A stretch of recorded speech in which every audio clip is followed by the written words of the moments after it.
Bulldozer ચાલે તો ક્યાંક કેજરીવાલનું ઝાડુ ચાલે. કોઈ પણ જગ્યાએ કોંગ્રેસ કેમ નથી જીતી શકતી? ઓર્ગેનાઇઝેશન સ્કિલ જે છે હવે કોંગ્રેસની નથી એ દેખાઈ આવે છે અને કાર્યકર્તાનો જે બેઝ હોવો જોઈએ એ ગળાતો જાય છે. એ મેં અગાઉ પણ કહ્યું એ જ વસ્તુ છે. બીજું કે આંતરિક વિગ્રહો તો થતા જ રહે છે. એનું રીઝન એક તમને ખ્યાલ હશે કે જ્યાં સુધી ટોપ બ્રાસની લીડરશિપ મજબૂત ના હોય ત્યાં સુધી નીચે પછી ખળબળાટ થયા કરે. ઘરમાં પણ જો મોભીનું કોઈ વ્યવસ્થિત ઠેકાણું ન હોય તો પછી બાકીના સભ્યોની વચ્ચે આપસી ટકરાવ થયા કરે, કોઈ એવા અવળા રસ્તે ચડી જાય. તો મૂવી એક જે છે એ પ્રકારના હોવા જોઈએ કે જે આખા ઘરને છે એ એક શિસ્તની અંદર લાવી શકે. એનાથી વિપરીત તમે જુઓ બીજેપીમાં અંદર બીજા જૂથ તો ઘણા છે, આપણે બીજેપીમાં જોઈએ છીએ, પણ એ છતાંય ક્યારેય એવું બહાર સપાટી ઉપર આવતું નથી. એનું રીઝન જ એ છે કે ઉપરથી જે શિસ્ત પાલન છે એ જબરદસ્ત થઈ રહ્યું છે. તો કોંગ્રેસમાં એ પણ અભાવ છે.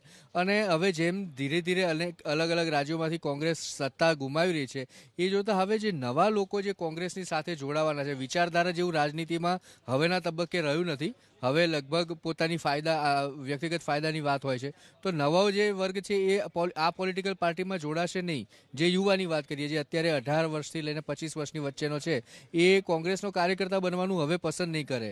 તો એ રીતે જોતા શક્તિ પણ ક્ષીણ થતી જાય છે. તો આ તમામ પાસાઓ જે છે એ એક સાથે મૂકીએ તો લાગે છે કે કોંગ્રેસ આ જ કારણોસર હવે ધીરે ધીરે નબળી પડતી જાય છે. કોંગ્રેસની હાર પાછળનું કારણ કે જવાબદાર હોઈ શકે કે આપણને મોટાભાગની સ્ટોરીઓ કોંગ્રેસના ધારાસભ્યો તમને જ આપતા છે, કોંગ્રેસની વિરોધની સ્ટોરીઓ. અને આજે કદાચ જે લોકો બોર્ડર ઉપર ઉભેલા હશે એ ખુશ પણ થતા હશે. આ એક કારણ છે કે કોંગ્રેસની અંદર અનેક વિભીષણ છે. કોંગ્રેસમાં ડિસિપ્લિન જેવું જ નથી. પહેલું તો લીડરશિપ નબળી છે. એને માટે ઇન્દિરા ગાંધી હતા, ત્યાર પછી સોનિયા ગાંધી આવ્યા. સોનિયા ગાંધી અને અહમદ પટેલની જોડી જે સરસ રીતે શાસન કરી ગઈ, ત્યાર પછી તમે જુઓ તો સોનિયા ગાંધીની તબિયત નબળી પડી ગઈ. રાહુલ ગાંધીને તમે ધક્કા મારીને કોઈ છોકરાને સ્કૂલે તમે મોકલો, એને ભણવું નહીં હોય એ પ્રકારની એની હાલત છે. અને રાજકારણમાં આવવું નથી અને એના લોકો ધક્કા મારીને મોકલે છે. તો આવા સંજોગમાં તમે પ્રિયંકાને મેદાનમાં ઉતારી, પણ હજુ એની પાસે સમય એટલો એ થયો નથી અને સામે વિપરીત સંજોગો પણ છે. એટલે તમારે મજબૂત નેતૃત્વ જ્યાં સુધી નહીં હોય ત્યાં સુધી એ શક્ય નથી. અને ભાજપ પાસે મજબૂત નેતૃત્વ છે. તમે જે કહો છો એ પ્રમાણે કોંગ્રેસમાં તો એ લોકો જ મીડિયાને મોટાભાગની માહિતી એ લોકો જ આપતા હોય છે. ત્યાં ગ્રુપ જ નથી. વિધાનસભામાં પણ જુઓ તો શૈલેષ પરમાર પરેશ ધાનાણી નહીં સ્વીકારે, પરેશ ધાનાણી એને નહીં સ્વીકારે. એટલે તમે વિધાનસભાની અંદર પણ તમને એ લોકોની એકરાગીતા દેખાય નહીં. પૂજાભાઈ વંશને જ્યારે ટપોરી શબ્દ ઉપર બહાર કાઢ્યા તો આખા નીકળી ગયા. ત્યાર પછી બે મહત્વના જે પ્રશ્નો હતા એની પર કોઈ ચર્ચા જ નહીં થઈ, જેમાં એ લોકો ઘણું બધું કહી શક્યા હોત. એટલે શિસ્ત નથી, કોઈ લીડરશિપ નથી. એટલે એ છે. તમે ભાજપની આપણે વાત કરીએ તો ભાજપમાં અનુશાસન એટલું જબરું છે, નરેન્દ્ર મોદીનો પ્રભાવ એટલો છે કે CR પાટીલ મહારાષ્ટ્રીયન હોવા છતાં દરેકે એને સ્વીકારવો પડે. એવું નથી કે ગુજરાત છે તો ગુજરાતી જ પ્રમુખ હોવો જોઈએ. એ એક આખી પ્રણાલી નરેન્દ્ર મોદીએ આખી ઊંધી કરી અને આજે બધા CR પાટીલનો ઓબે થઈ ગયા. એક રાગીતાથી બધા કામ કરે છે, શક્તિ દેખાય છે. એટલે નિમનભાઈ, ભારતીય જનતા પક્ષે અનેક કાર્યકર્તાઓને અલગ અલગ રાજ્યોમાં મૂકેલા, ઉત્તર પ્રદેશમાં મૂકેલા, દૂર દરાજના વિસ્તારમાં મૂકેલા, અઘરા વિસ્તારો હતા. બીજી તરફ કોંગ્રેસના કાર્યકર્તાઓ ગોવા પણ ગયા, કેટલાક પંજાબ પણ ગયા અને ગોવા પણ ગયા. અને જેમને ગોવા જોવા મળીને સૌથી વધુ ખુશ હતા. એ કારણ છે કે આ ગંભીરતા નથી જે ભારતીય જનતા પક્ષમાં ગંભીરતા છે એ ગંભીરતા કોંગ્રેસના નેતાઓમાં નથી. તમે જો હું કોંગ્રેસનું જ્યારે બી વિચારું ત્યારે મનમાં એક ચિત્ર આવે છે ડાયનોસોરનું. ડાયનોસોર આ પૃથ્વી ઉપરથી નષ્ટપ્રાય કેમ થઈ ગયા તમને ખબર છે? સૌથી જાણીતી થિયરી એ છે વૈજ્ઞાનિકોની કે ડાયનોસોર ઉપર જ્યારે કોઈ બીજું પ્રાણી એટેક કરે, એના પૂંછડા ઉપર કોઈ એટેક કરે તો એના મગજ સુધી એ સંદેશો પહોંચતા 6 મહિના લાગતા હતા. એનું ચેતાતંત્ર આખું નિષ્ફળ થઈ ગયેલું. કોંગ્રેસની હાલત અત્યારે એ ડાયનોસોર જેવી છે. તમે જુઓ મ્યુનિસિપલ કોર્પોરેશનમાં નેતા નીમવાનો એને કેટલો ટાઈમ લાગે, ગુજરાત કોંગ્રેસના પક્ષ પ્રેસિડેન્ટ નીમવાના હોય અહીંયા એને કેટલો બધો ટાઈમ એમને લાગે, દિલ્હીમાં એ લોકોને નિર્ણય લેતા કેટલો બધો ટાઈમ લાગે. એટલે પક્ષઘાતની સ્થિતિમાં ડાયાલિસિસ ઉપર ICUમાં કોઈ દર્દી હોય એવી સ્થિતિ કોંગ્રેસની છે.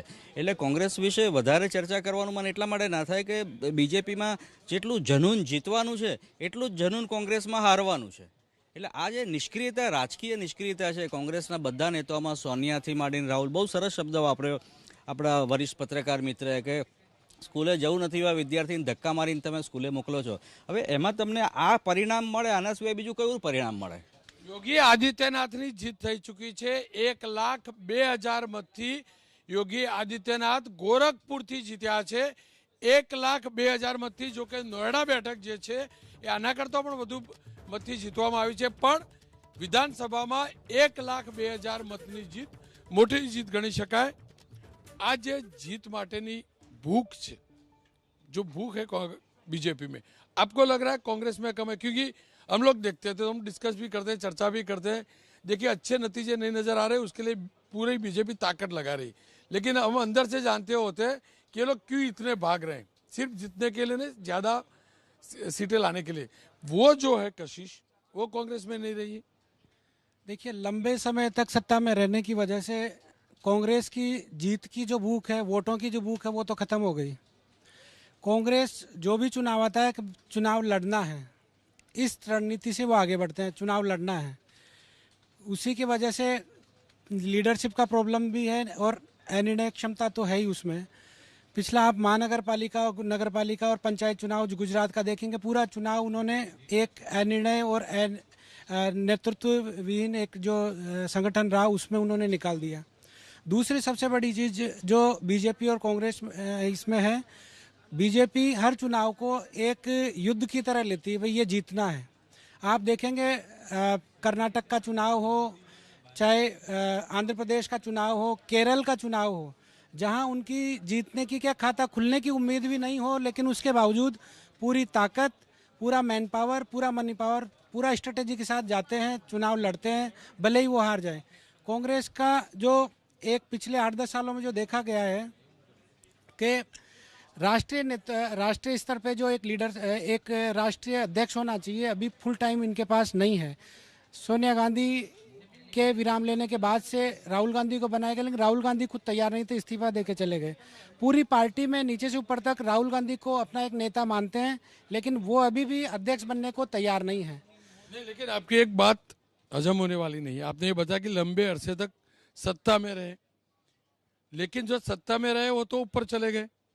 अभी जो लोग हैं उन्होंने तो 2 जनरेशन में सत्ता देखी ही नहीं है, तब तो भूख लगनी चाहिए ना.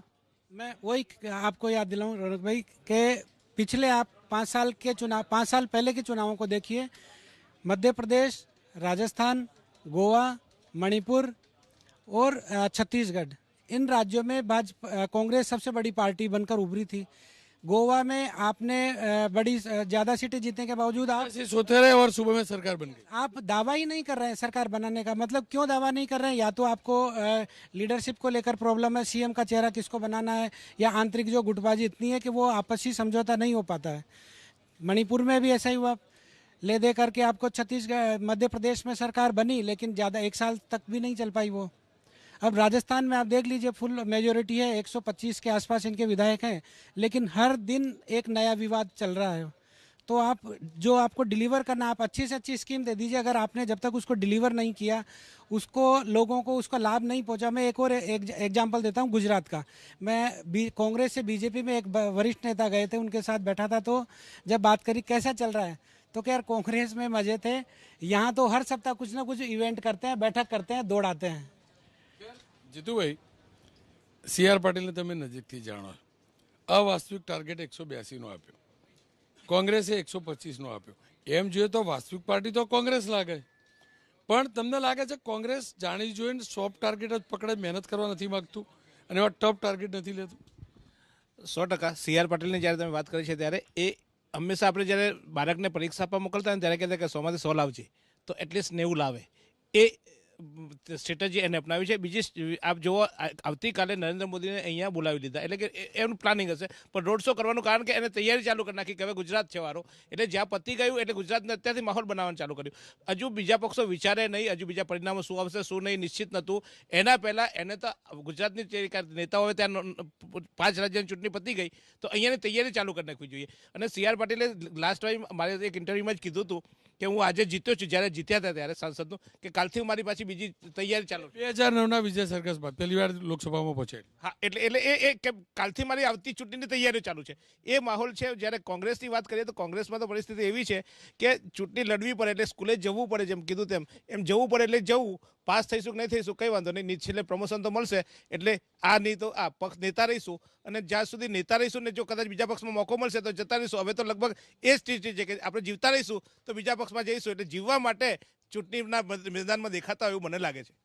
તમને લોકોને ટ્રેનિંગ આપતા હશે અને મને ખબર તમારી પાર્ટી ટ્રેનિંગ વગેરે બહુ માને છે, તો શું શીખવાડે? કોંગ્રેસને હરાવવાનું શીખવાડે કે બીજેપીને હરાવવાનું?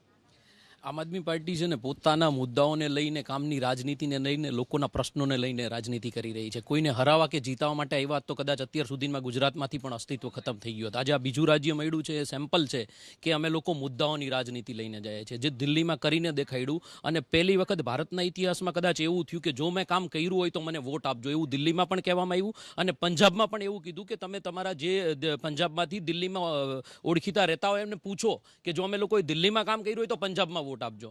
તો મતલબ ક્યાંક ને ક્યાંક અમારી રાજનીતિ છે એ મુદ્દાઓને લઈને છે, લોકોના કામને લઈને છે, લોકોની તકલીફને લઈને છે, નહીં કે કોઈને હરાવા જીતાવા માટેની. જ્યારે હરાવા જીતાવા માટે અમે લોકો ઉતરશું ત્યારે અમે લોકો, મને લાગે છે કે અમારું અસ્તિત્વ ખોઈ બેસશું.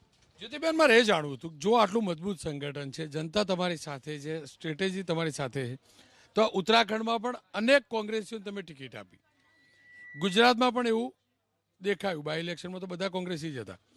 શું કારણ કે તમે કોંગ્રેસ યુક્ત ભાજપ કરો છો? આટલું બધું છે જ, આટલી પ્રચંડ જીત પણ મળે છે, જનતા તમારી જોડે, છતાં પણ આવું કેમ? આમ તો આખો દેશ આપણો જ છે, અને કોઈ આવા માંગતું હોય તો શા માટે ના પાડવાની? આપણી વિચારધારા, અમારી સમજ અને અમારી કામ કરવાની પદ્ધતિ ગમતી હોય અને આવતા હોય તો ભલે આવે. આખી મોટી પાર્ટી થવાનું એ શ્રેય પણ તો ભારતીય જનતા પાર્ટી પાસે છે, પણ સાથે સમૂહમાં કામ કરવાનું પણ એ જ સંગઠન શીખવાડે છે. અને ફેર કોમ્પિટિશન થાય તો એમાંથી સાચા હીરા પાસ થઈને બહાર આવે, અને ફેરનેસ ખબર બી તો કે પડે. અને સાથે સાથે જનતા જનાર્દનને પણ રણનીતિ જોઈતી હોય છે. યોદ્ધા એની બરાબર કવચ પહેરીને તલવાર ચલાવતો જ રહે એવું સમાજ પણ ઈચ્છે છે, અને સાથે સાથે એની પોતાની qualities to win a war by losing small battles also people they know it. એટલે ઘણી બધી વાર everything is fair in love and war. તમે કહ્યું જેને આવો એ આવે, પણ આવા ખરું, પણ તમારા જ ઘરના હીરાને કપબોર્ડમાં મૂકી દેવા અને આ હીરાને માર્કેટમાં મૂકવા કોંગ્રેસમાંથી, એટલે એ કેમ? જો શોર્ટ ટર્મ ગેઇન અને લોંગ ટર્મ ગેઇન બંને ભારતીય જનતા પાર્ટી સમજે છે.